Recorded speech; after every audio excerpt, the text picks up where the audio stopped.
Welcome to the Balance Boldly podcast for ambitious women in business and a few brave men. I'm your host, Naketa Ren Thigpen, always excited to be in the place with you. Listen, this is a very special episode for me for multiple reasons. One, because this woman is magnificent that I'm about to bring before you. Two, because she pointed out something that was really phenomenal when we connected and the way that we connected when she was listening as a listener of the BBP, which I'm always excited to say.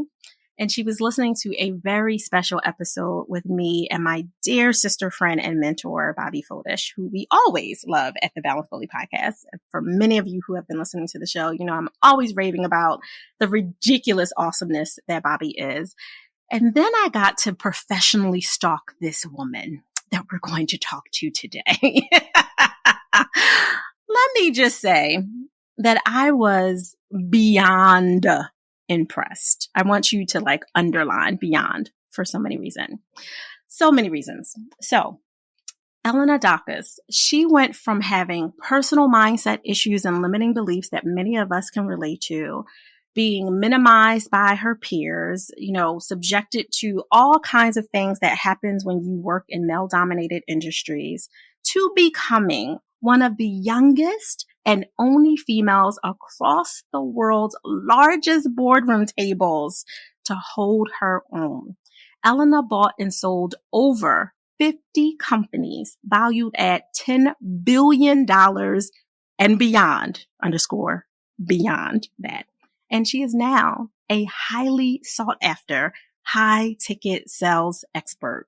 Elena, welcome to the Balance Boldly podcast. How are you today? I'm so well. It's a pleasure to be here. Absolutely joy to be here. Yes, absolutely. So excited. You know, I have been looking for this opportunity to sit with you today for multiple reasons. The way you connected, the fact that you were intuitive enough to point out she talked to a lot of great and amazing people, but it's this one right here. This particular one I have to point out. And it made so much sense because of what you and Bobby happen to do in the world. So I would love for you to share a little bit about the work that you're doing and how it's helped you create your work life and love balance today. Yeah, absolutely. Well, it's so lovely to be here. And thank you so much for an incredible introduction. It's an absolute joy. I've certainly had a journey to come to the place in my life right now. And I'm so excited and so honored to be supporting female entrepreneurs and women in general to really live their best life, to create the businesses of their dreams and go beyond what they think it's even possible. And as you rightly said, I'm someone who was brought up with all sorts of limited beliefs, mindset issues. In fact, when I was 10 years old, I was told the best thing I can be by my teacher, and that was my teacher at school, the best thing I could ever be would be a secretary at a local factory. And I remember the feeling when that happened was that someone just put this cap over my head, over my all potential. And then fast forward years later, I remember sitting in the boardroom and thinking about that day and the moment and how my life would have been so different if I listened and believed that woman. Yeah. And I think that really goes into my why and why I do what I do and why I'm so passionate about supporting women. It's just, I believe we need female leadership. We need female leadership from all races, from all backgrounds, from all religions to be represented. I think the world needs it. And sadly, if we look at the statistics, it's only something like 12% of all female-run businesses ever reach six-figure mark. And I think that's shocking. And I'm on the mission to help women really set up incredible businesses and create this incredible impact, create this purpose and drive in the world. And that's why I do what I do. I really support women with high ticket sales and really creating consistent cash flow in their business. Because I believe once they have the consistent cash flow, everything else opens up. They can recruit a team. They can have some staff supporting them around family, which you talked around balance and how important that is for women to have support around them. And there's just so many things open up once they have that. And that's why I'm so honored to be doing this work. And yeah, it's a joy. No, that makes a lot of sense. And as you were talking, and I heard the statistics that you said around 12%, that really hurts my heart. As a woman who has been in business for over 11 years, which is over a decade at this point, and a professional for 20 some years before that, I remember those first really daunting few years of our business where it was incredibly challenging to have any version of balance that I could create with young kids. My kids are adults now, but young kids at the time. My husband and I owned the business, but he still had his own separate dreams. So we had those visions that needed to complement each other and not compete against each other. And finances was a huge challenge, especially when we were not invoicing our worth for what we brought to the table, for what we knew we could do. Amen. Right? Like I saw your face. You're like, yes. And it does make a difference in terms of what you can provide for your family, not just on the basic safety, security, food, clothing level, but to free yourself up and be able to have space to delegate, whether that's to your team when you're ready, you have the capital, consistent capital to build into that, or even to get some help at home for some of the things that you're trying to do and the running around that needs to happen with the little people, right? Yeah, that's so important. I think what you've just mentioned is really key. Women have this tendency, unfortunately, undervalue their worth. They find it difficult to charge high rates. That's why, I'm a high ticket sales coach, and that is for a reason. That is for a reason. I think women more than ever really struggle with that. The questions I always get, is it okay to charge this? Would someone pay this? Is it too much? Right. And I'd love to have this conversation, especially for people listening, because high ticket and charging for your worth is really about changing mindset around it. It's really about attracting different kind of buyers. It's attracting high ticket buyers. And it's nothing to do with you as an expert, as a coach, as a consultant, or whatever the service would be. It actually has to do more with the client. Yeah. So for our listeners, I invite you to think about that perspective, that it actually is about attracting a more mature client, a client that's ready to invest in themselves. They believe they're worth it. And I think that's the difference. And I think once we think about that, that's really helping to really shift that perspective, because creating that financial independence is important. As you say, what allows women to have the balance, what allows them to get the support as well. Absolutely. Is when you were going through the ranks and shifting paradigms, because that's officially what you were doing as a woman in business who refused to play small, or even if at one point you were in that element, you refused to stay playing small. Yes. Did what you have converted to now, where you pivoted, did it help you be more at peace with not only the work you do, but the way you do it, so that it freed you up to have the love and joy and fun and play that you can in your personal life? Or did you feel like you worked really, really, really, really hard and it was all hustle for you in the beginning and you really couldn't enjoy it until you made the money first and then you were able to play? Like, what showed up for you in your process, your journey? Yeah, I mean, it's interesting. And I think there's, it's always it's like a dance. People talk about the balance, and I love how you talk about balance. But for me, it's really around dance. It's not something that's just stable, that stays the same. I think for different stages of your life, the kids are older, the kids are younger, it's going to be a dance. This is the times where your partner needs more attention. Maybe he needs less attention. Your business needs more attention. Maybe now it needs less attention. So the way I think of it as a dance. Yeah. And I think for me, what works, always learning, always can get better. This is one of those areas in life where we're always striving to improve. But I think it's having a sense of which part of your life needs more attention now. And where is the move needs to happen? Sometimes it's the kids. Like, for example, for my boys, I have 2 boys, 6 and 8, and they're still young. And I need to be present at the events and doing all those things. And that is important. And that is a choice I make. Yeah. That that is my priority. So it's always about your priorities, I think, first and foremost. Yes, certain things in business might not happen, but I'm okay with that. But also I'm extremely ambitious, have always been. My business is my purpose and a passion, and I love what I do. So it's having that balance. So it's a dance. I think balance is a difficult one, because balance kind of, we think of scales like it's equal. Well, sometimes it's not equal. Sometimes it's just your movement. Yeah, 1,000%. I completely agree. I love to make up words and redefine words that already exist. And balance was one of those for me. I created a formula for it, which for me, it's admitting the truth of what you really want in your life over the boundaries that you can create to achieve that truth as reality. And those boundaries have to be in those different areas, to your point, because it is very fluid. So as you were speaking, Elena, I saw the formula, like the math, like a cartoon, becoming a woman and dancing, which is literally what I saw. I love that so much. Yeah. I absolutely love that. And I love your thinking around it, because I think it's really powerful. It's really powerful formula.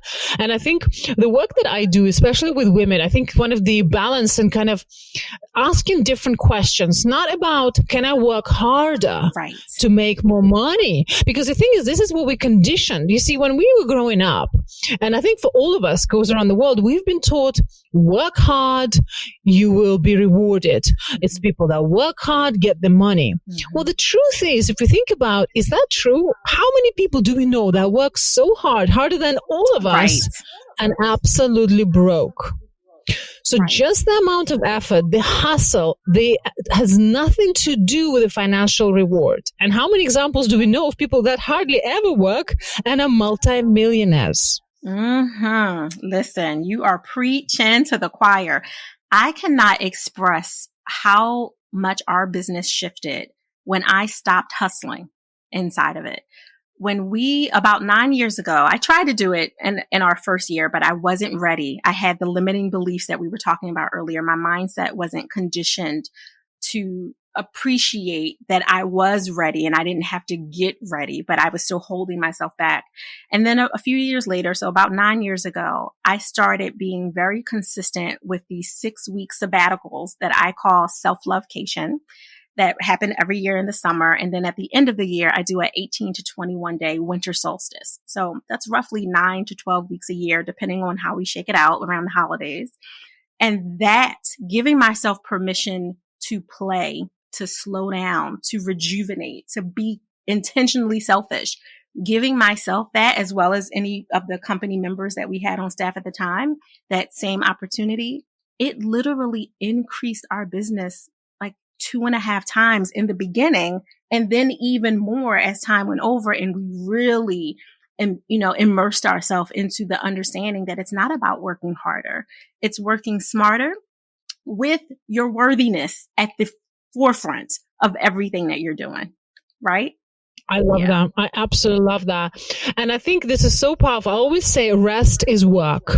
Yes. Rest is work. Your most creative ideas will come when you're resting. And actually what I loved about what you just talked about is asking a different question.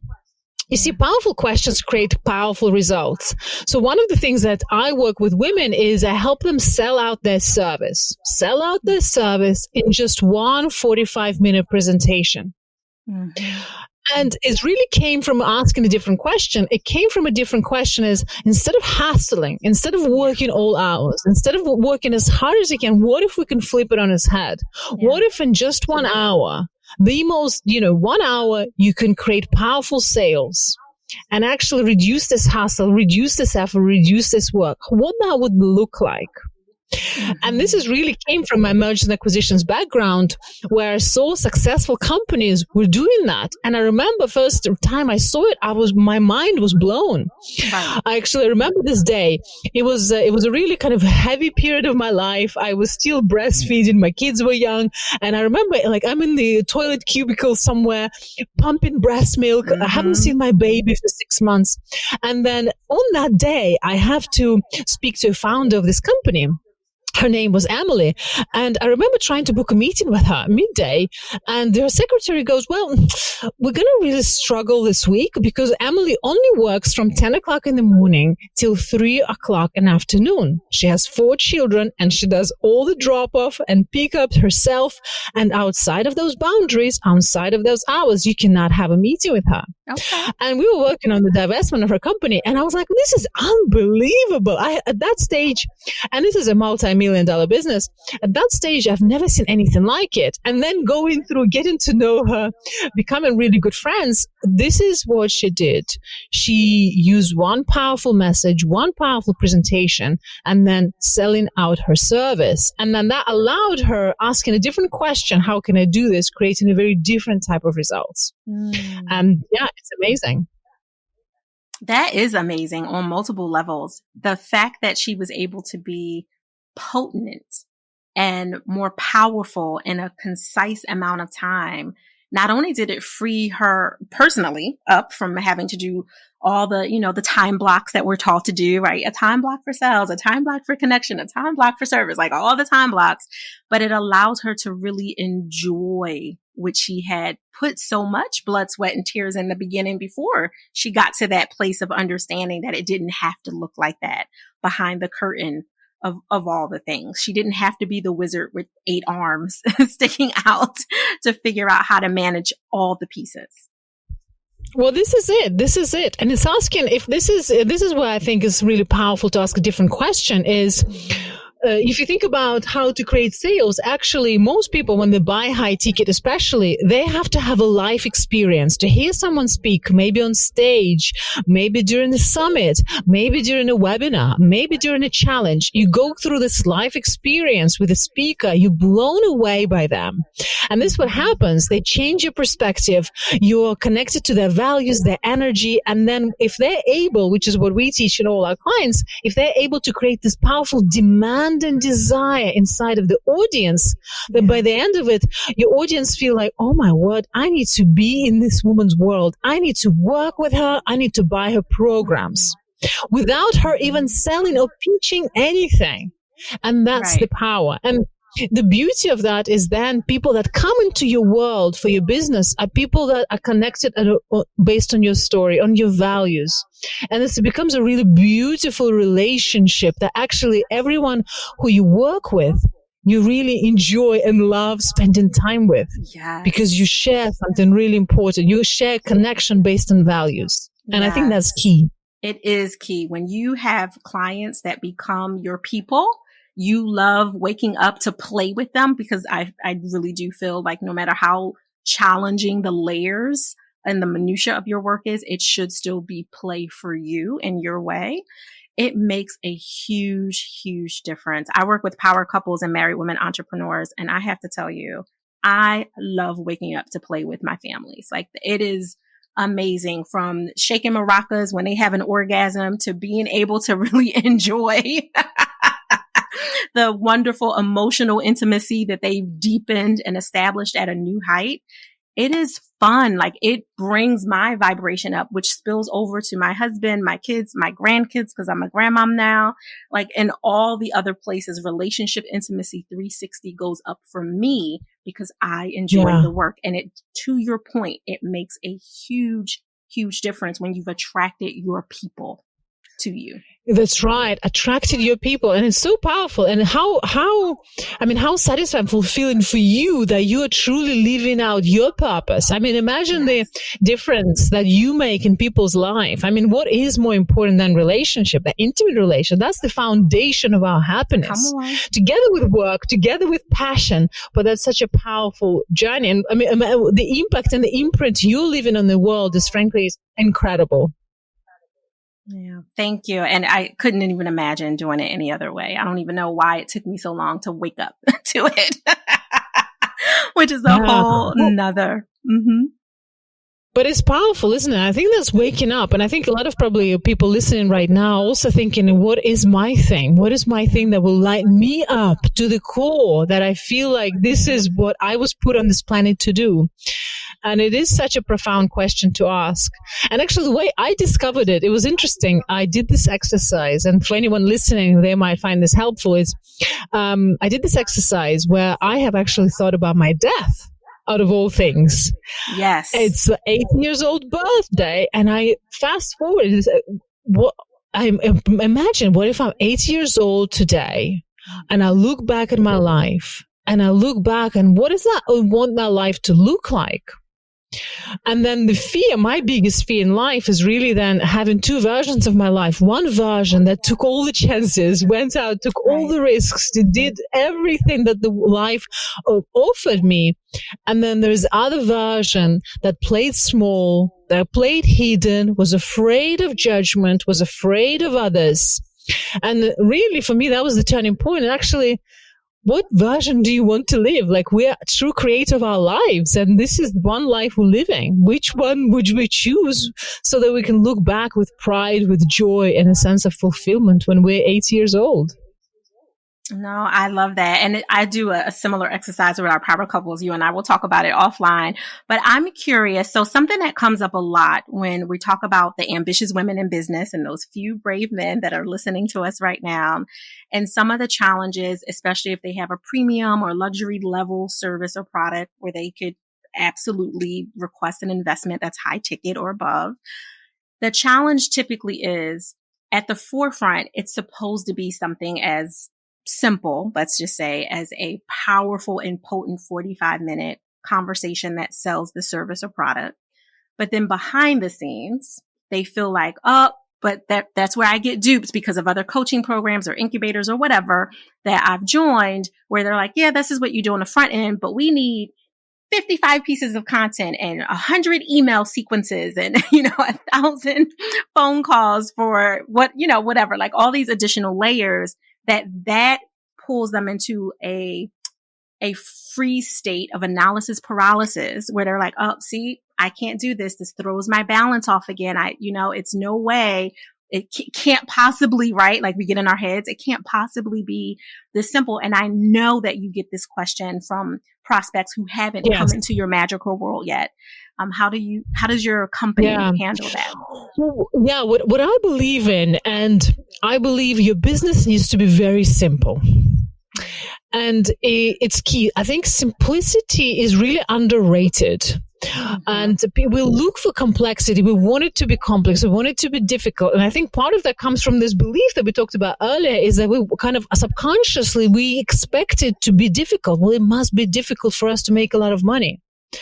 What if it can be very simple? So I actually think the business needs to be as simple as possible. It's something like a simple opt-in page into your webinar or your masterclass, a powerful presentation that takes your clients on the journey, introduces them through this process, creates this huge demand and desire for your service, that by the end of it, they're ready to make a buying decision. Yes. So really simple, very powerful. It doesn't need to be complex. It doesn't need to be complex funnels. It doesn't need to be 100 emails. You can do if that's what you desire, but I would challenge people to say, let's make it simple. Because the reality is, if you think about yourself or anyone else listening, it's sometimes you hear someone speak on a stage and you're like, wow, I just want to work with them. And then you heard them, you raise your hand, you send a DM, you send an email or whatever the instruction is, and you say, hey, what have you got going on? How can I work with you? You are solving exactly the problem I need a solution for. The way you talked about what you described resonated with me. How can I work with you? How can I buy your service? This is what all my clients get. They start getting messages like that after those conversations. And then it's nothing difficult. You just have conversations with human beings and take them further steps of how they can purchase your stuff. Absolutely. Relationship management. That's at the end of the day, it comes down to not just the connecting, but following through, to your point, and having those engaging conversations where you show up fully as yourself. I can vouch for everything that Elena is talking about right now. I have not worked with you directly, but I know what you're saying is nothing but the truth, because it has happened to me time and time and time again. I just thought I was having a good old conversation on a panel or speaking on a stage or jumping on a clubhouse and answering a question. And then people would send me voice notes. Listen, how do I get to you? What can I do? And then, of course, it's just a matter of vetting, especially if you haven't had them come into a direct, strategic 45-minute, right, conversation. But it definitely can work and does work. And I'm sure it works even more specifically, like dialing in like a smart bomb that's targeting your best impact on every level when you're working with someone like Elena, who's clearly really narrowed down the messaging and what needs to be in it. Because that was something I saw when I was professionally stalking you, as you were talking a lot about the importance of rising above the noise and not just getting pulled into what everyone else is doing and all the things, but really being a disruptor by literally being different and not doing what everyone else is doing. I'm a big believer in crafting your own lane. And this is what we do with all the clients, because the truth is, you're the only person like unique in the world with your experiences, with your perspective, with your unique background. And especially in the personality type business, it's about crafting your own lane. There is no competition because you're the category of one. You're the only person that can provide this unique set of services with your signature program, a signature course, a signature experience. So there is no competition. Yes. And once we have that perspective, and it's almost like a tunnel vision on your goals, on your lane, you're driving a car on an empty road. You're going in the direction of your dreams. Nobody else is. There's no one to watch, compete, or look. This is your road. And I truly believe that. And I think I loved what you said earlier as well, which I think is really important. You said vetting people. And I think that's really key, because part of the process is also for you, especially if this is relevant for coaches, experts, consultants, is for you to pick your people that you want to work with. This is not, the service, that's why it's high ticket. It's not for everybody. This is, I call this kind of a place of sacred transformation is your program, and it's guarded by the price. The price is a gateway. It certainly doesn't allow everyone to enter it. And, for a lot of people, if you feel like, actually, I don't want to work with this person. It's not going to be a great relationship and the energy isn't good. I'm just not enjoying that. And that is a right answer. Yes. To also say, actually, no, I choose my clients as well as they choose me. It's very much like a relationship, in fact. Absolutely. I 1,000% agree. I tell people all the time, it's dating. You are dating with your clients, right? You're dating with potential power partners that are your peers and colleagues. You're also dating when you're really dating. It's all dating at the end of the day. It's all dating. Dating is the best example for it. It's dating. It's exactly it. 100%. Oh, I have so many questions and I could talk to you forever.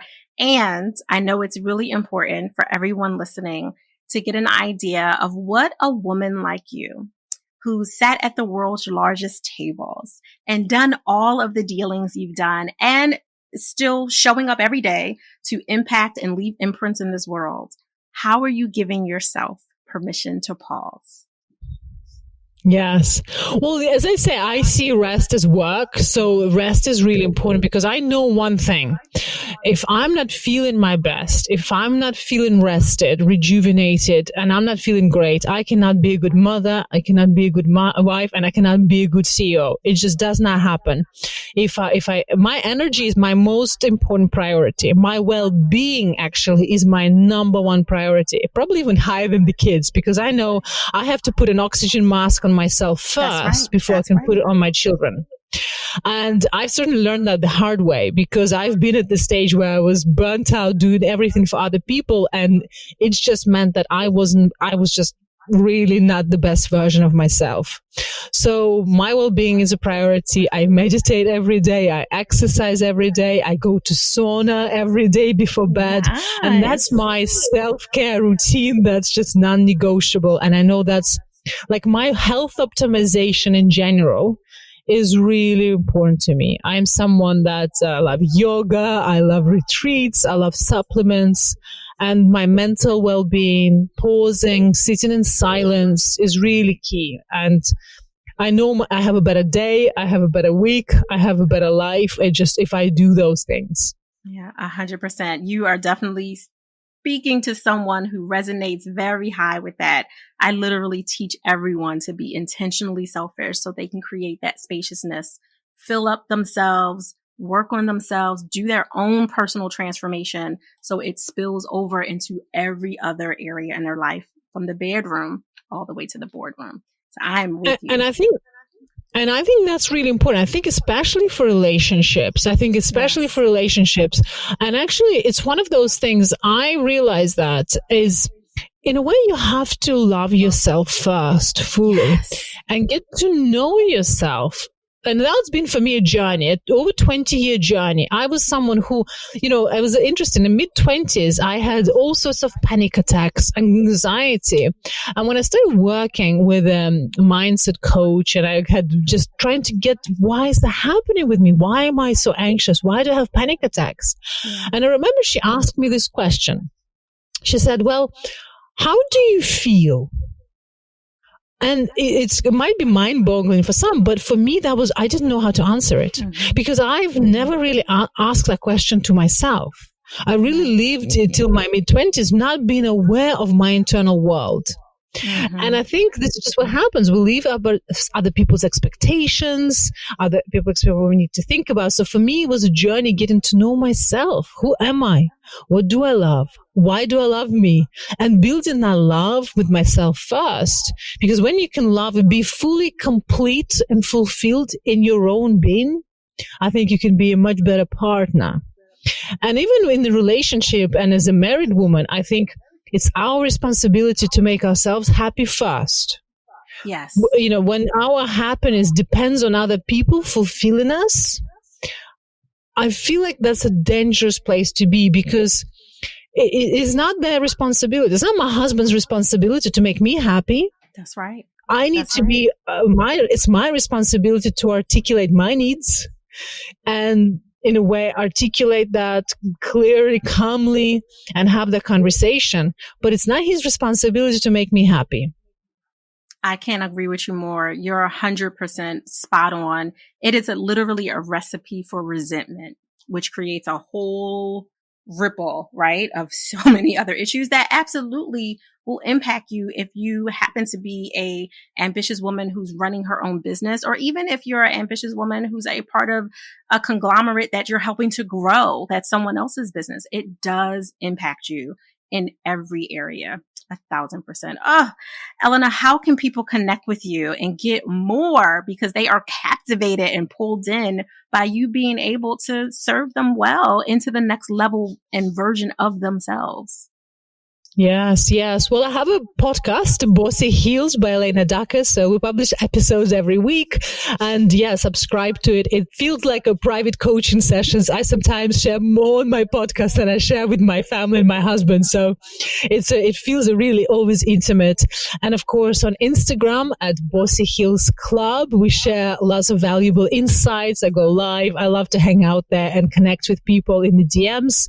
And we do have a group coaching program for female entrepreneurs when we really develop this 45-minute presentation, develop the overall messaging strategy for your business, but by the end of it, you know exactly what to say, how to say it so that people raise their hand and say, I need to buy your stuff. Yeah, I love that. Oh, thank you so much for coming to play with us, for sharing your message, your story, your truth, and really honestly, just being transparent enough to help all of the women and those few brave men that are listening to the show really know that it doesn't have to be hard, that it can be so much more good in their life, so much more fluid, so much more flow if they keep it simple. Yes, absolutely. Absolutely. It's a pleasure to be here. And it's just absolute honor to be here in your space, in your energy. And I'm so happy. Thank you. Thank you. Balance Boldly listeners, I told you 2022, we were not coming to play. So no matter what time of year or day or hour you are hearing this episode, I need you to do two things for me that I ask at the end of every show. because we have the most amazing feature experts. And Elena Daccus was no different on any level. She is playing at a high game, and she did not come to be in the reindeer game mix of crazy that everyone else is whining in. So if you want to rise above it, I asked you first to make sure you follow her and share this episode with someone in your ecosystem that can benefit from it. That is all number one. Number two, I want you to enjoy the balance of your day, but remember, do it boldly.